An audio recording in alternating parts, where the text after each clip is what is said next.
Dobrodošli Usi. Met andere woorden, van harte welkom iedereen.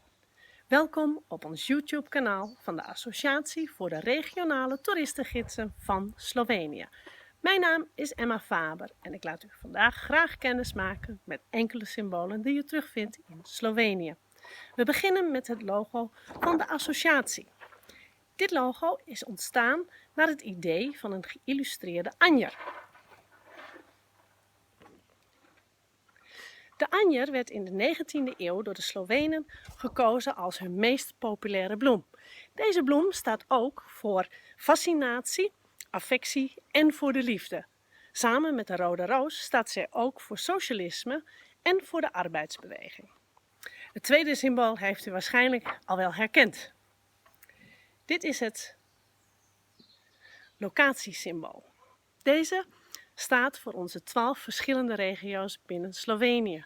En als ik zeg verschillende, neem er van mij aan dat ze verschillend zijn. Qua natuur, cultuur, gewoontes en gebruiken. De volgende symbolen vinden wij terug in het gemeentewapen van Boveč. Bovenin bevindt zich de blauwe lucht.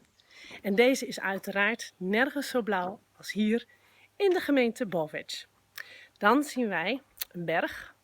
Dit is de berg Svinjak. Deze symboliseert de intersectie tussen het Bovečbekken, het Trentadal en het Koritnica-dal.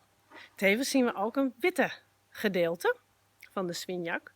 En deze staat symbool voor de met sneeuw bedekte hooglanden die wij kennen in onze gemeenschap. Als wij verder kijken, de kleur komt niet helemaal tot zijn recht, maar het oorspronkelijke wapen vindt u hier gestileerd een blauwgroene S. En deze blauwgroene S staat voor de smaragdgroene Soča-rivier, die hier in deze gemeente Boveč zijn oorsprong vindt. Dan het laatste symbool. Hier in het midden het gouden figuur.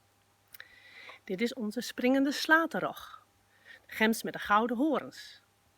Zij staat voor de beschermer van de schoonheid en het welvaart van de vallei.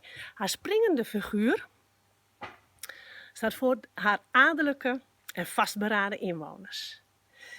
Al deze figuren binnen het wapen van Boveč kennen ook nog een verhaal. Maar helaas, mijn tijd zit er voor vandaag op. Graag zien wij u terug op ons YouTube-kanaal. Of u kunt ons terugvinden op onze website, hieronder in beeld. Mijn naam was Emma Faber en vanaf deze plek, na Svidenja. Tot ziens.